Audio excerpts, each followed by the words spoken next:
최강시사 들으려고 7시 20분에 꼭 깹니다. 친구들에게 출근길 꼭 들으라고 홍보 많이 했어요. 감사합니다. 한 주의 시작, 여의도 정치를 깊이 있고 날카롭게 들여다보는 시간입니다. 정치 먼데이. 오늘은 최재성 전 청와대 정무수석과 함께하겠습니다. 안녕하십니까? 안녕하세요. 예, 민주당 전당대회 관련된 의혹, 이거는 9,400만 원이 약 70명에게 전달됐다. 사실일 것 같다는 의혹이 점점 커지고 있는 게 JTBC가 공개한 통화 녹취록도 보니까 이게 정황이 좀 색색하게 기록돼 있더라고요. 조금 구체적이죠. 예, 구체적입니다. 네. 상당히 구체적입니다. 오늘 빨리 추가로 봉투가 필요하다. 뭐 이런 내용들. 그리고 또 이번에 이런 것들이 밝혀지기 전에 예. 사실 여러 가지 좀 우려스러운 얘기들이 또 많이 있었죠. 예. 또 송 대표가 이제 프랑스로 갔던 그 시기부터 이제 여러 가지 불미스러운 얘기들이 좀 있었던 것입니다. 예. 그리고 프랑스로 가기 전에. 예. 예. 당내에서요? 그렇습니다. 예. 이정근 전 위원장이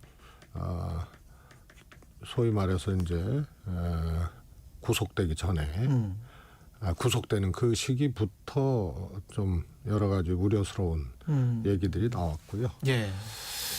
이번에 이제 그 녹취나 이런 것들이 조금 구체적이기 때문에 송영길 대표도 빨리 이 해명을 귀국해서 해명을 하고 소명을 하는 이런 과정들이 필요하지 않나 싶습니다. 그러니까 첫 번째 일성이 관련해서 이게 터졌을 때 송영길 전 대표가 그랬단 말이죠. 이정근의 개인적 일탈, 이렇게 이야기를 했단 말이죠. 그러면 어떻게 느껴지냐면 알고 있었구나, 이 상황을. 근데 그걸 언제 알았을까? 그냥 행위가 벌어지는 시점에 알았을까? 그 이후에 알았을까? 행위가 벌어지는 시점에 알았다면 이거는 뭐 책임에서 자유로울 수가 없게 되는 거거든요. 뭐 구체적으로 뭐 예. 이렇게 제 개인적인 이 판단과 견해를 말씀드리는 거는 그렇고요. 예. 그런데 어떻든 그 통화 내용을 이제 확보를 해서 예. 뭐 언론사에서 이제 공개한 그런 내용들을 보면 하여튼 송영길 대표 측하고 이정근 위원장이 아주 구체적으로 통화한 그런 내용들이 나오거든요. 예. 그래서 송 대표의 그 인지 시점, 이것도 뭐 인지했느냐 여부도 이제 중요하지만 그 시점도 역시 중요한 포인트가 될 것 같습니다. 인지 시점도. 예. 자진 귀국하는 수밖에 없을 것 같은데요. 저는 그게 맞다고 봅니다. 빨리 오려면 빨리 와야 된다. 예. 그다음에 이제 그 송영길 전 대표가 그야말로 그냥 정치인이 아니고 예. 당 대표였었잖아요.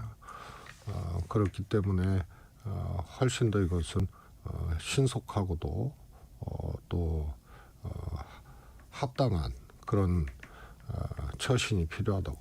인지뿐만이 아니고 뭐 그냥 과거에 했었던 일이니까 그냥 그렇게 해라라고 사실상의 지시를 내렸는지 여부도 관심일 수밖에 없는데 어떻게 생각하십니까? 그거는 뭐 그야말로 수사 조사로 이제 밝혀질 내용들인데요. 예.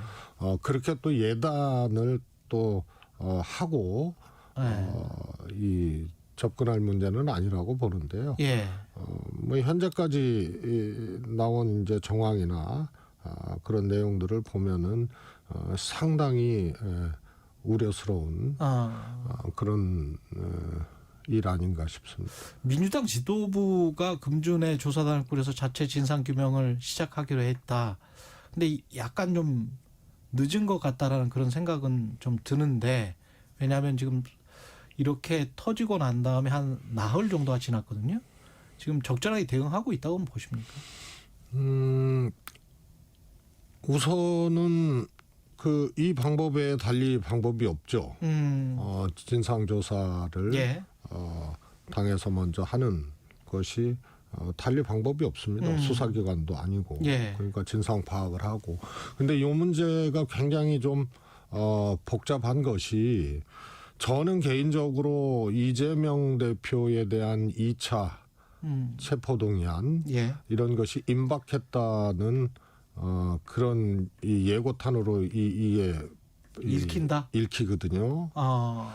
뭐 1차 체포동의안 전에 노웅래 의원 건이 이제 터졌잖아요. 그리고 체포동의안 뭐 부결됐습니다만 올리고 시험대에 놓은 거죠. 그래서 저는 이재명 대표에 대한 수사나 이재명 대표와 관련된 검찰의 행위를 매우 정치적이라고 보거든요. 그래서 그때도 그렇게 묶음이 돼서 이 굉장히 곤혹스러운 상황을 만들었고 이번에도 현역 의원은 아니지만 송 대표 문제가 이제 하필이면 이 시기에 예. 이 검찰발로 터지면서 이재명 대표의 체포동의안하고 이것도 또 같이 또 묶이게 되는 그래서 민주당이나 이재명 대표가 훨씬 더 어렵고 곤혹스러운 상황으로 갈 가능성이 큰 그런 예고탄이 아닌가 싶습니다. 따라서 민주당의 대응이 단순히 송 대표의 개인의 이 소위 말해서 이제 이 범법 여부 예. 이런 것에 대한 진상조사 차원의 문제가 아니고 그런데 국한된 문제가 아니고 이재명 대표에 대한 정치 보복 수사 또 이 과정에 대한 정치 검찰의 행태 이것과 송 대표 문제가 같이 시기적으로 맞물리게 되면 예. 민주당이 예를 들어서 이제 방탄 논란, 사법 리스크 예. 거기에 송 대표 문제에 대한 민주당의 판단, 처신 이런 것들이 전부 묶이게 되면서 그렇죠. 어려운 상황으로 국면이 진행이 되는 그런 이제 예고탄으로 보고 있습니다. 근데 그렇게 되면 검찰에게 결국은 끌려가는 거 아닙니까? 검찰의 페이스에 따라서.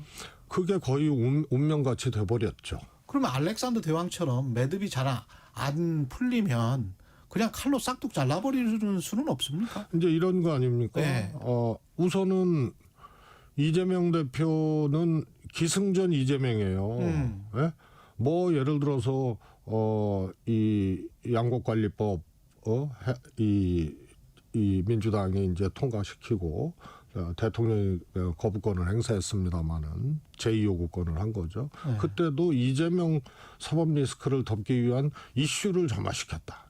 뭐 전부 그냥 이재명 이 사법 리스크 방탄 예. 이 프레임으로 다 몰고 가는 거거든요. 그렇죠. 그러니까 지금 이심송심 많이 했느냐 해서 이재명 책임론까지 나오고 뭐 이런 거예요. 그래서 이 매듭을 풀어내는 것 자체가 이제 끊어낸다.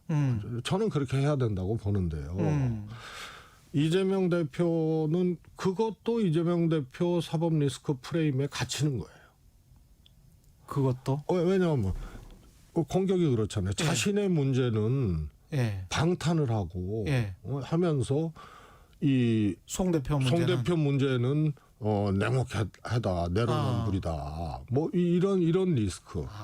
그렇게 비판할 수도 있겠네. 예. 예, 그다음에 어떻게 보면 이제 정치적인 굉장히 동지적 관계. 예. 또 대선 당시에 당 대표였고. 그렇죠. 인천 계양을을 또 예.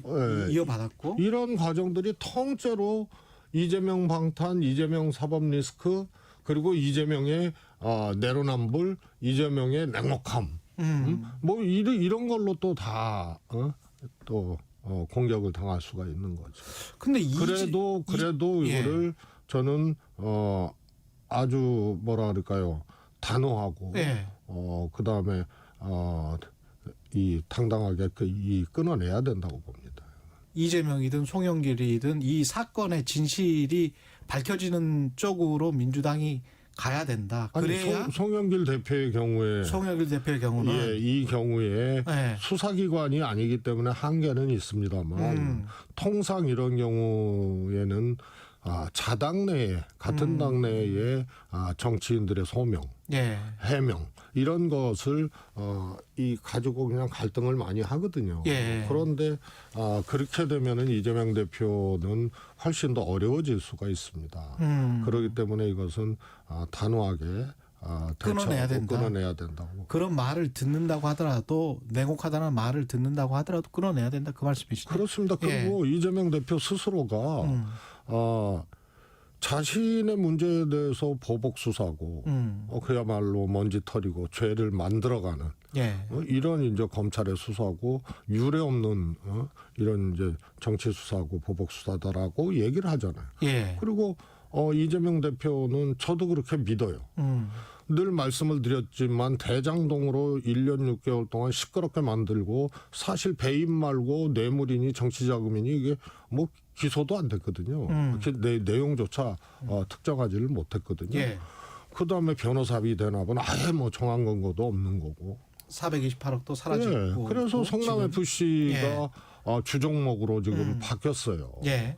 그래서 저는 이재명 대표의 경우에는 그야말로 죄가 없는 사람에 대한 보복이라고 저는 생각을 하고 있습니다. 이재명 대표 당연히 그럴 거고요. 그러니까 말씀하시는 요지는 다 정치적이지만 그럼에도 불구하고 사안별로 진실이 있는 것과 진실이 없는 것은 가려서 대응해야 된다. 뭐 이런 말씀이시죠. 그러니까 이재명 대표가 사법 리스크라는 프레임 때문에 방탄 프레임 뭐 이런 것 때문에 주눅들 필요가 없다는 거죠. 자신이 명백하게 결백하고 혐의가 없고 보복 수사를 당하고 있는데 송영길 대표나 민주당 내에 이런 이제 문제에 대해서 좌고우면할 필요가 없다는 거죠. 그래서 그런데 여러 가지 이제 갈등들이 있을 거예요. 예. 아까도 말씀드렸지만 양난이거든요. 이렇게 해도 사법 리스크, 이렇게 해도 이재명, 그러네요. 뭐 이렇게 가기 때문에 예. 당당하게 이것은 입장을 갖고 대처를 할 필요성이 있는 거죠. 예. 그리고 최근에 그 미국 기밀 문건 유출과 관련해서 청와대에 계셨었기 때문에 이거는 거의 도청을 한 걸로 결론이 난 것 같습니다. 왜냐하면 뭐 혐의자도 체포가 됐고 미국에서 뭐 유관 표명을 받았다라고 김태호 차장도 이야기를 했으니까 그럼 사실상 뭐 시인을 한 거 아니에요? 이거는 정말로 아주 수치스러운 과정을 이 대통령실과 우리 정부가 한 거죠. 뭐냐면은 미국은 가만히 있었잖아요. 예. 그리고 조사 중이다라고 얘기를 했잖아요. 예. 근데 우리는 이 도청 이건 가짜다, 거짓이다. 공식 입장을 대통령실에서 그렇게 얘기를 했거든요. 그렇죠. 그러니까 미국에 이거는 어떻게 보면은 신호를 보낸 거예요. 도청한 나라에게 예. 도청하지 않았다라고 얘기해달라고 한 거하고 또 얘기하라고 부탁한 거하고 다름없거든요. 그렇죠. 그런데 막상 이 기밀 노출 당사자는 체포가 됐어요. 예. 그러니까 우리 정부의 해명, 대통령실의 해명, 거기다가 뭐 언론 탓을 하고 또 야당 탓을 하고 막 이랬잖아요. 그 다음에는 이제 미국이 여러 차례 유감을 표명했다 이렇게 지금 김태호 차장은 이야기를 했는데 이게 지금 계속 어떻게 보면 시간별로 대통령실의 말이 바뀌어 버려서. 예. 아니 그러니까 말이 바뀌는데 예. 그냥 말이 바뀐 게 아니고 예. 도청 없었다. 이거 거짓이다. 했다가 그다음에 어떻게 바뀌었어요? 악의적인 도청은 없었다고 없었다. 생각을 한다. 예. 이러고 언론 탓하고 야당 탓하고 또 인가 국민 탓을 한 거죠. 그런데 막상 도청한 당사자들은 그냥 기밀 유출자를 체포해 버리니까 이게 무슨 정말 수치스러운 장면이죠. 그리고 김태호 차장의 얘기는 윤석열 대통령도 안 믿을 거예요. 미국이 여러 차례 사과를 유감 표명을 했다고 했는데 아니 김태호 차장이 대통령 순방 전에 사전에 이제 방미를 한 거 아닙니까? 예. 조율이나 점검을 하기 위해서. 그런데 김태호 차장이 대통령실이 도청 없었다 그러고 대통령실이 이거는 악의적인 도청은 없었다라고 규정하고 한미 동맹관계 훼손하면 안 된다. 이렇게 입장을 정했는데 거기다 대고 왜 유감 표명을 해요? 그래서 이거는 윤석열 대통령도 김태호 처장이 여러 차례 미측으로부터 유감 표명이 있었다라고 얘기한 거를 윤 대통령도 안 믿을 거예요. 예, 윤 대통령도 믿지 않을 것이다. 대통령실 그 전에 이제 복귀를 해보면 이문희, 김성한 이렇게 사퇴를 하고 나가고 그 이문희 자리에 의전비서관 자리에 김승희 선임행정관이 임명이 됐습니다. 근데 김승희 선임행정관은 김건희 여사 대학원 동기고 이미 뭐 측근으로 언론에 보도가 쭉 됐었어요. 그때는 A 행정관 뭐 이런 식으로 이제 보도가 됐는데 이분이 이문희 전 비서관이랑 무슨 어떤 다툼이 있었다 그런 또 보도가 나오고 난 다음에 물론 그게 사실인지 아닌지는 모르겠습니다만은 그리고 난 다음에 또 이제 의전비서관 나가고 이분이 의전비서관이 됐단 말이죠. 이건 뭐라고 봐야 됩니까? 지금 대통령실이요. 굉장히 이상한 일들이 많이 일어나요. 예. 김태호 차장도 사실은 안보실장하고 갈등설 이런 것들이 있었는데 저는 실제로 그게 컸을 거라고 봐요. 그래서 김태호 차장이 1차장으로 가는 순간 NSC 사무처장이 되거든요. 예. 그래서 안보실장 보다 훨씬 더 강력한 힘을 갖고 할 것이다라고 예측을 했었고 예. 그 갈등설이 교체의 또 배경이 됐다라는 말도 있잖아요. 마찬가지로 대통령실은 과거의 청와대를 기준으로 보면은 사실은 이 직급이 굉장히 강하게 이렇게 작용되는 곳입니다. 예. 그러니까 수석한테 비서관이 함부로 못하고 그런데 지금 이게 어떻게 보면은 뒤바뀐 현상들이 많이 나오는 거거든요. 예. 비서관하고 이 이제 선임행정관이 갈등이 있었다. 이런 것은 있을 수가 없는 일인데요. 제가 아까 이문이라 그랬는데 김일번 의전비서관이었어요. 그렇죠. 외교비서관이고요. 예. 이문희는 외교비서관이고. 예. 그래서 결국은 이게 힘이 작동하는 거죠. 예. 이게 이제 아주 안 좋은 모습으로 이제 나타날 수밖에 없는 거고. 그런데 필이면 이것이 승진 인사로 나타났거든요. 예. 그래서 과연 의전비서관을 할 만한 그런 경력과 또 능력이 되느냐, 뭐 이런 것을 놓고 봤을 때는 지나친 인사다 이렇게 보고 싶고요. 예. 사실 김건희 여사의 라인이 곳곳에 있는데요. 주로 홍보, 의전, 관저, 요쪽이거든요. 저는 곳곳에 있다. 그렇습니다. 지금 예. 예를 들어서 이기정 홍보기획 비서관만 해도 그 MBC 기자하고 YTN에 있지 않았었나요? YTN에 있었죠. 예. MBC 기자하고 왜 설전을 벌였던 비서관. 그때 이제 담당 비서관은 안 보이고 홍보기획 비서관이 보였거든요. 그게 이기정 비서관이에요. 여기도 김건희 여사 라인 아닙니까?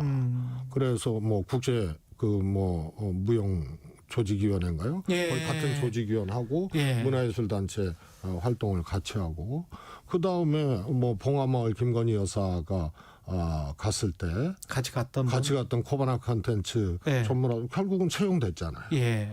그래서 주로 홍보 의전 쪽으로 이렇게 돼 있고 포진이 돼 있는 것 같고 뭐 다른 거는 뭐 모르겠습니다만 현재까지 나타난 거는 그러니까 예. 결국은 지금 이 대통령보다 게재된 사진이 김건희 여사가 더 많고 그다음에 각종 의전 논란이라든가 예. 예전에 이제 1호기 탑승 논란이라든가 전부 이게 의전 라인, 홍보 라인에서 여러 가지 실책들이 나온 거거든요. 예. 거기에 김건희 여사의 라인들이 이제 포진하고 있는 거죠.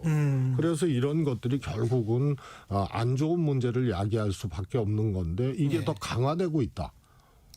이번 승진 인사에서 보듯이 그래서 의전비서관의 김승희 비서관이 간 거는 단순히 한 사람의 가서는 안 될 승진해서는 안 될 사람이 간 것 이런 문제로만 볼 것이 아니고 주로 홍보 의전 라인 관저 라인, 그다음에 일정 이쪽 라인에 김건희 여사의 힘이 강하게 작동을 하고 있는 거기 때문에 훨씬 더 우려스러운 거죠. 예, 1분 30초 정도만 더 진행하겠습니다. 국민의힘 지도부가 지금 홍준표 대구시장을 상임고문에서 해촉했지 않습니까? 근데 그 해촉이 징계가 아니다. 아까 태용호 최고위원은 그렇게 주장을 하던데 어떻게 생각하세요?